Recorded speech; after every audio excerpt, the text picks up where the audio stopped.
महाराज जी, इस शरीर से पूर्व में बहुत सारे पाप आचरण हुए हैं। महाराज जी, मेरा मन किसी भी सुंदर व्यक्ति विशेष को देखकर आकर्षित हो जाता है। महाराज जी, सुंदर कौन है बच्चा? हमें तो आज तक सुंदर ही नहीं मिला कोई। सही कहते हैं, बचपन से आज तक हमें कोई सुंदर नहीं लगा। हम जिसको देखते हैं तो ऐसा लगता है जैसे मकान में आग लगने के बाद कैसा लगता है, हमें ऐसे दिखाई देता है। चाहे हमारी आंखों में दोष हो, ऐसा भी हो सकता है, हमारी आंखों में दोष होगा। हम जिसको गौर से देखते हैं तो ऐसा लगता है जैसे मकान में आग लगा दो ना तो सब उसकी चिकनाहट खत्म हो जाती है ना, ऐसे सब उजड़े हुए मकान नजर आते हैं। क्योंकि इनकी श्वासों का व्यर्थ जाना, इनको भगवत विमुख जीना, इनको भ्रष्टाचार आचरण में उतरना, गंदे वो तो सब जला हुआ नजर आता है हमें। क्या कौन प्यार करने लायक है? क्या प्यार करने लायक है? कौन सुंदर है? कोई सुंदर लग रहा है तुम्हें? बहुत बहुत ही धोखा है बच्चा। क्या सुंदर लग रहा है? और नीचे के क्या सुंदर है? सुंदर लग रहा है तुम्हें? खखार के थूक दे अभी तो क्या, कैसा लग, कहा है सुंदरता? कहाँ चीर के देखो, छोड़ दो, मवाद निकलने लगे कुछ दिन में सड़के वहां। क्या सुंदर है? हमें बताओ क्या सुंदर है इसमें? गंदी बात, यहाँ कोई सुंदर नहीं बच्चा, सब असुंदर है। कोई यहाँ सुंदर नहीं, सब धोखा है। कहा अब भोग तो भोगे ही हो, मिला कुछ? फिर क्या सुंदर? क्या मिला? ये माया है। हमें लगता है अगर ये मिल जाए तो सुंदर, जब ये मिला, ये मिल जाए तो पूरा जीवन निकल जाता है। कुछ मिला, हाथ लगा, पापाचरण इकट्ठा होते रहते हैं, दुर्गति का लक्षण इकट्ठा होता रहता है। बच्चा कहीं कोई सुंदर नहीं। लौटो, तुम्हारे हृदय में ही बैठा है परम सुंदर, उसको झांक लो तो निहाल हो जाओगे। बाहर कुछ सुंदर नहीं, कुछ सुंदर नहीं बाहर। असलियत नहीं समझ में आ रही, इसीलिए बच्चा ऐसा परेशानी है। असलियत समझ में आ जाए तो फिर तो नेत्र खराब है ना, इसलिए कुछ आज तक कोई सुंदर ही नहीं लगा। यार क्या बात है, ये तो आए चित्ते में कभी नहीं आया। बचपन से घूम रहे बाबा जी, मैंने पूरा जीवन हो गया, कभी ऐसा नहीं कि हाँ क्या सुंदर रूप है। जब मन पापी होता है, मलिन होता है, तो उसका भजन में मन नहीं लगता बच्चा। तो दवाई जब कड़वी लगे तो जबरदस्ती खाए, राधा राधा राधा, मन का क्या चक्कर है? तू ना लग, राधा राधा राधा राधा राधा राधा राधा, सब काम बन जाएगा। जिसकी जिह्वा में राधा नाम है, कृष्ण नाम है, सब ठीक हो जाएगा, सारे पाप भस्म हो जाएंगे, हृदय पवित्र हो जाए। पर इसके लिए मेहनत करनी पड़ेगी। देखो बिना मेहनत के कैसे बात बनेगी? मन लगे न लगे, कुछ नियम बना लो कि 1 घंटा आधा घंटा कीर्तन करेंगे, राधा राधा राधा राधा राधा। पर अब नियम बनाना पड़ेगा, नहीं तो मन तो काहे को लगे? मन तो पाप में लगेगा, संसार के भोगों में लगेगा बच्चा। तरुण मक्कड़ जी, दिल्ली से। महाराज जी, आपके चरणों में कोटि कोटि प्रणाम। महाराज जी, मैं एक गणित का शिक्षक हूँ। मेरा मानना है कि अगर मैं अपना काम पूरी निष्ठा से करूं तो यही सच्ची सेवा है। एक शक्ति का एहसास भी होता है जो हमें सत्मार्ग पर चलने का एहसास कराती है। पर प्रभु जी, नाम जपना, नाम ही क्यों जपना और किसका नाम जपना, भगवान का स्वरूप, इस विषय पर हमेशा तर्क वितर्क अंदर चलता है। भावना के किया हुआ निष्काम कर्म भी व्यर्थ जाता है, शास्त्र प्रमाणित।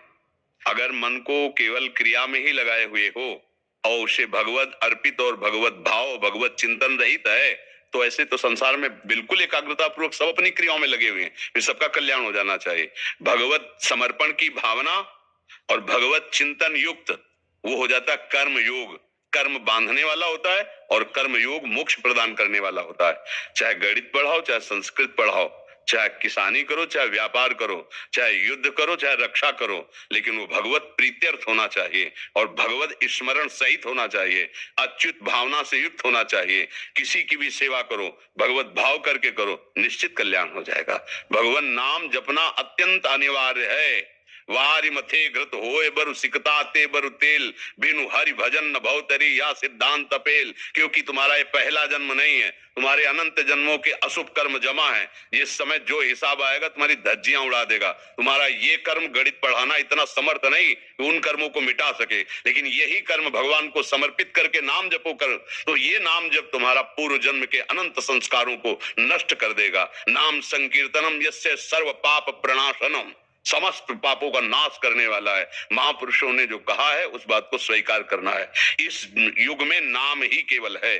कृतयुगे ध्यायते विष्णु तेतायाम यजतई मकई, द्वापरे परिचर्यायाम कलौ तद्धर कीर्तनात्, हरिर्नामयु हरिर्नामयु हरिर्नामयु केवलम। केवल हरि का नाम ही तुम्हारा मंगल कर सकता है। आ ब्रह्म स्तंभ पर्यंतम सर्वम मायाम मयम जगत सत्यम सत्यम पुनः सत्यम हरि नामयु केवलम। हरि गोविंद कृष्ण राम शिव जो नाम प्रिय लगे खूब उसका स्मरण करते हुए और हर कार्य को भगवान की सेवा से। ये विद्यार्थी रूप में भगवान आए हैं, गणित पढ़ाने रूपी मुझे सेवा दी है। भगवान सबके हृदय में बैठे उनको मानसिक प्रणाम किया और फिर नजर टाइट करके जैसे गुरु शिष्य को शिक्षा देता है, ये सेवा हमारी होगी और वो सेवा भगवान को समर्पित हो। इससे हमारे भगवान प्रसन्न होकर हमारी उत्तम बुद्धि दें, हमारे हृदय को शांति दें, निष्कामता दें और मैं भगवान के धाम में जाकर उनके नित्य समीप रहूं, उनके प्रेम में मगन रहूं या मोक्ष हो जाए। जीवन का परम लाभ यही है। यदि हम भगवान नाम जप नहीं करते, भगवत चिंतन नहीं करते तो विषय चिंतन होगा, विषय चिंतन होगा तो विषय क्रियाएं होंगी, विषय क्रियाएं होंगी तो दुर्गति को प्राप्त हो जाएंगे।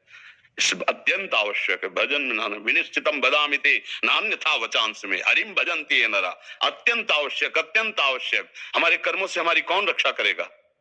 हमारी बुद्धि को कौन सत्मार्ग में लगाएगा? सत क्या है ये हमारी समझ में आ जाए ना। अब ये सत थोड़ी जान गए हो तो गणित लगाना अलग बात है और एक गणित है जो त्रिगुणातीत है, जहां तुम्हारी बुद्धि पहुंचती, न मन पहुंचता है, न चित्त पहुंचता है, न अहंकार पहुंचता है। तुम्हारी बुद्धि जितनी रची गई है वो ब्रह्मा जी ने खोपड़ी में थोड़ी थोड़ी बूंद बूंद भर डाली है और जो ब्रह्मा की भी बुद्धि काम ना करे वो है भगवदानंद।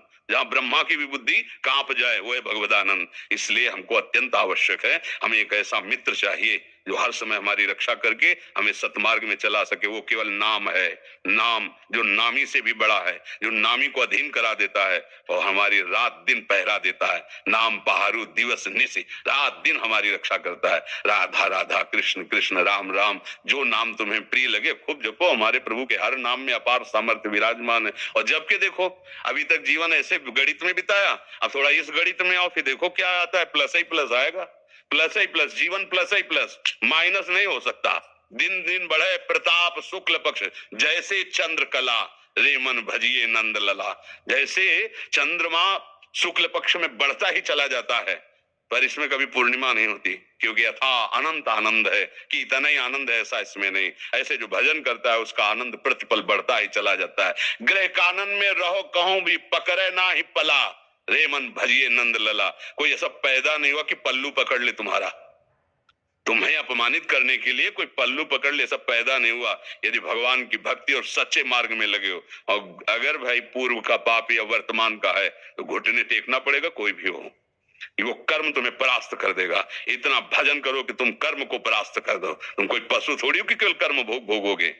तुम ऐसे महान शरीर को प्राप्त करो कि तुम भगवान बन सकते हो, भगवान बन सकते हो। क्यों? भगवान में तन्मय हो गए, सारूप्य मोक्ष को प्राप्त हो गए तो भगवान बन गए। खूब नाम जप करो। समझ पा रहे आप? के शर्मा जी,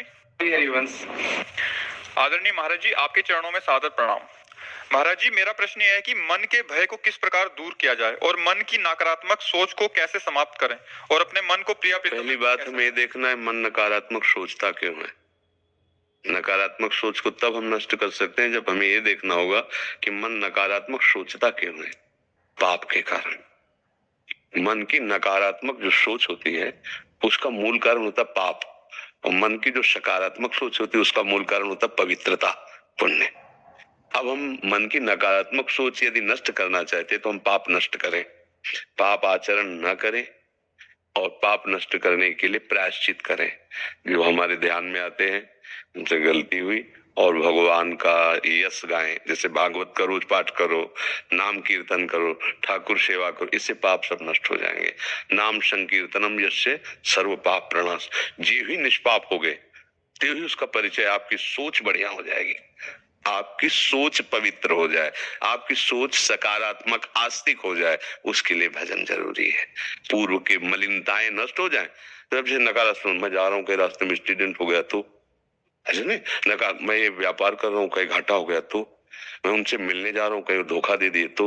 जब कहीं नकारात्मक सोच होती है तो उसमें भगवान नहीं होते, देखना कभी भी। अब जैसे अब कि अगर जा रहे रास्ते में एक्सीडेंट हो गया तो भगवान है ना, बचाएंगे ना वो अब उस समय चूंकि पवित्र हृदय नहीं तो भगवान तक सोचे नहीं पहुंच पाएगी, तो हम घबरा जाएंगे, कैसे जाए, आज तो हमारा हमारा मन गलत कह रहा है, इसलिए कुछ गलत हो न जाए। वो आदमी भयभीत रहता है। ये आदमी हमारी तरफ देख रहा था, वो हंस रहा किसी और बात से, अब हमें देख के हंस रहा था, मतलब है अब वो मन आपको डरवा रहा है, मन आपको भयभीत कर रहा है, मन आपको, ये दंड है हमारे किसी कर्म के फलस्वरूप। मन हमको दंड दे रहा, जला रहा, परेशान कर रहा है, नाम जप करो ठीक हो जाएगा।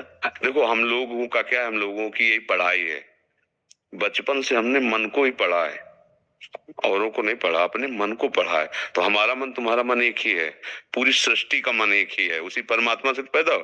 तो हमने अपने मन को पढ़ा है, उसकी एक एक पन्ने को पढ़ा है कि ये बेईमान कहां से कैसे भटकता है, कैसे फंसाता है, कैसे डराता है, कैसे मुक्त करता है। तो जो हम जैसे बोल रहे हैं, तो हम तुम्हारी बातें थोड़ी बोल रहे हैं, हम अपने मन की बात बोल रहे हैं।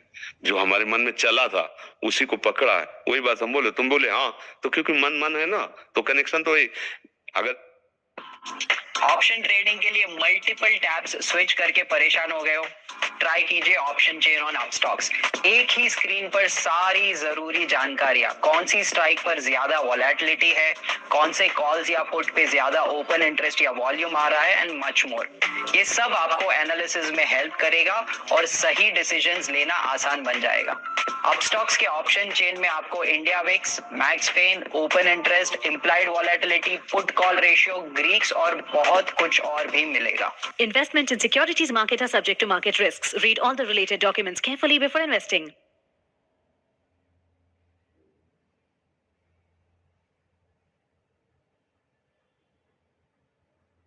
Trade real time anytime. Open your free Demat account to start investing. Investments in securities market are subject to market risks. Read all the related documents carefully before investing.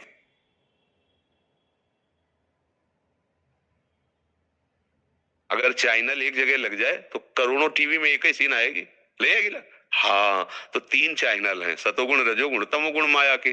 तो ये तीनों मन पर फोकस डालते रहते हैं, उसी का रंग चढ़ता रहता है। इसी से ऊपर उठ जाए सो महात्मा, इसमें जो फंस गया वो दुरात्मा, माया का खेल है। नाम जप करो, भगवान की लीलाओं का गायन करो और प्रभु की सेवा करो। घर में ठाकुर विराजमान करके, प्राय सब लोग करते, भाव से करो और गंदे आचरण बंद कर दिए जाएं। जिनको अब गंदा बताना थोड़ी, सबको पता है गंदे आचरण क्या होते हैं। अगर नया तुम अन्न अच्छा पैदा करोगे और पीछे वाले को जला दोगे तो बढ़िया खाने को मिलेगा। अब पीछे गोदाम में सड़ा हुआ अन्न रखा है और बाहर आप गंदी खेती कर रहे हो बमूल और कांटे की, तो खाने को आपको क्या मिलेगा, वही मिलेगा। इसलिए आगे अच्छी फसल हो और पीछे में आग लगा दो, क्योंकि वो सड़ा हुआ है, गंदा है, पाप है। आग लगाएगा भगवान का नाम, महान करुणामय प्रभु का नाम, प्रभु से भी बढ़कर करुणामय। राधा राधा जपो, कृष्ण कृष्ण जपो, जो आपको गुरु जी ने दिया, जो आपको प्रिय हो वो नाम जप करो। गुरु नाम भी करे और साथ में राधा नाम भी ले सकते। हाँ और क्या, हाँ सब गुरु के ही दिए हैं। अरे गुरु शब्द है, बताया ना कि एक चैनल में अगर करोड़ टीवी लगा दो तो ये आएगा ना दृश्य। तो गुरु शब्द एक ही है, एक ही गुरु है। गुरु शब्द अनेकों में लगा सकते हो, उसके रूप अलग हो सकते हैं, लेकिन शब्द तो एक ही ना गुरु। तो ये भी तो गुरु का दिया हुआ है ना, राधा नाम। अगर हमें लग रहा है तो गुरु ही तो दे रहे ना। आप मान लो इधर गुरु ना मानो तो गुरु शब्द है। वाहे गुरु बोलो, सदगुरु बोलो, गुरु बोलो, गुरु है ना, जय गुरुदेव बोलो, गुरु गुरु शब्द है। और जहां कोई भी नाम निकला है गुरु के ही मुख से निकला है, तो आप जो नाम प्रिय लगे स्वीकार कर लो, गुरु मुख का है ले। राधा राधा। हरजीत सिंह जी, राधे राधे महाराज जी, आपके चरणों में दंडवत प्रणाम। महाराज जी, पिछले 2 महीने से आपके दर्शन यूट्यूब के माध्यम से करने का सौभाग्य मिला, तब से आपको लाइव देखने का बहुत अभिलाषा था। महाराज जी, मेरा प्रश्न यह है कि जब मैं ध्यान में बैठता हूं तो संतों की कृपा से स्वरूप के दर्शन करने को मिलते हैं, लेकिन मन में ख्याल बहुत आते हैं। ऐसा कोई उपाय बताएं जिससे मन में ख्याल आना बंद हो जाए और स्वरूप में और डूबना हो। स्वरूप का दर्शन अभी सही बात नहीं है। मन और स्वरूप दोनों बिल्कुल अलग है। अष्टधा प्रकृति में मन है और चिदानंद भगवद अंश स्वरूप है। जब स्वरूप का परिचय मिल जाएगा तो मन की सत्ता खत्म हो जाएगी। जो सत है, जो ओंकार स्वरूप है, वो निरंतर चिंतन के प्रभाव से अपने स्वरूप का परिचय मिलता है। अपना स्वरूप जानते हो? अभी स्वरूप का आप संबोधन जो किए वो किसी संत के या भगवंत के रूप से ले रहे हैं या अपने स्वरूप से ले रहे हैं? उत्तर दीजिए। आपको ध्यान में क्या दिखाई देता है? ख्यालों से मुक्ति मिलती है, तो बिल्कुल जैसे एम्प्टीनेस नहीं जिसको तो कह देते हैं। ख्यालों से मुक्ति किसको मिलती है? भाई देखो, अगर सही ढंग से चलोगे तो वास्तविक आनंद को प्राप्त हो जाओगे, नहीं तो फिर आपको लगेगा कि मैं आनंद में हूं, पर वो आनंद नहीं होता। ख्यालों से मुक्ति किसको मिलती है? अपने को। आप में तो कोई ख्याल ही नहीं, आपका जो स्वरूप है। मन में ख्याल होते हैं, जितनी बातें होती है वो मन में होती है। आपका जो स्वरूप है उसमें कोई वासना नहीं है, जो हमारा चिदानंद स्वरूप है, कोई उसमें कामना नहीं, संसार का उसमें प्रवेश नहीं हो सकता, संसार की कोई बात उसमें प्रवेश नहीं हो सकती। अभी आप अंतःकरण धर्म में तदात्म होकर बोल रहे हैं, स्वरूप शब्द बोले इसलिए तुरंत हम उसको ज्ञान शब्द से संबोधन करते हैं, तो अभी आपको स्वरूप का बोध नहीं है। ख्याल केवल मन का विषय है। ख्याल माने जानते हो क्या होता है? संकल्प विकल्प होना, किसी विषय का चिंतन करना, किसी बात का चिंतन करना, अच्छी बात का चिंतन करना, बुरी बात का चिंतन, ये दोनों बातें शांत हो रही हैं कुछ क्षण के लिए, ये कृपा है, पर अभी स्वरूप में नहीं है। क्योंकि अगर स्वरूप में है तो आपका ये जो प्रश्न है ये संगत नहीं बैठता है। संगत तब बैठता है जब एक बार स्वरूप का बोध हो गया तो मन खत्म हो जाता है, मन मर जाता है, उसमें ख्याल करने की सामर्थ्य नहीं रह जाती, वो ब्रह्म स्वरूप हो जाता है मन, जब स्वरूप का अनुभव होता है। नाम का कितना जप करते हो? महाराज जी कीर्तन करते हैं। जप कितना कर, ध्यान कितना करते हो? ध्यान रोज करते हैं महाराज जी। नाम का, हम नाम का कह रहे हैं। नानक नाम जहाज है चढ़े सो उतरे पार, गुरुवाणी है। नाम कितना जप करते हो? नाम का ध्यान। जब तक नाम नहीं जप करोगे तब तक मन पवित्र नहीं होगा, और मन पवित्र नहीं होगा तो स्वरूप बोध किसको हो गया? स्वरूप का साक्षात्कार किसको हो गया?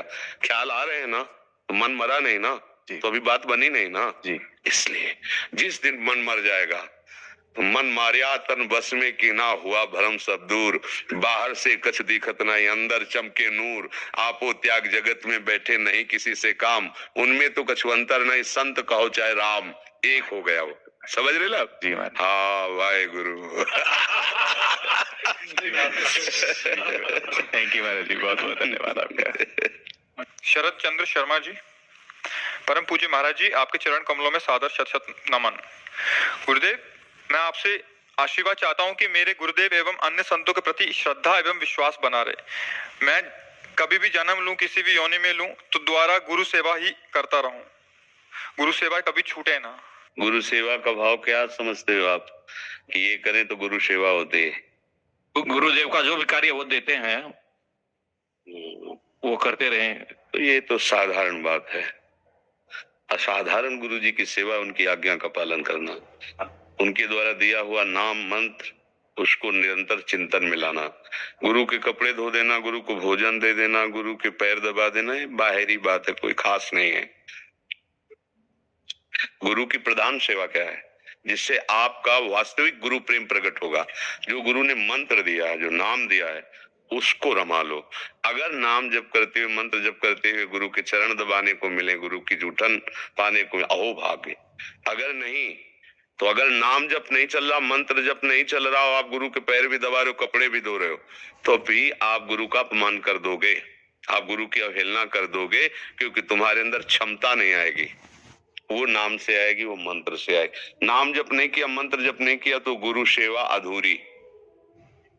तो चाहे जिस योनि में जन्मूं, गुरु के द्वारा दिए हुए नाम का सुमिरन करता रहूं, उनकी आज्ञा में रहूं, ये बात है। हम केवल चरण दबाना या गुरु को भोजन दे देना या वस्त्र दे देना, इसको ही सेवा ना मान ले। ये भी सेवा का एक अंग है, पर संपूर्ण सेवा नहीं। आज्ञा शम न सुसाहिब सेवा, आज्ञा का पालन करना सबसे बड़ी सेवा होती है।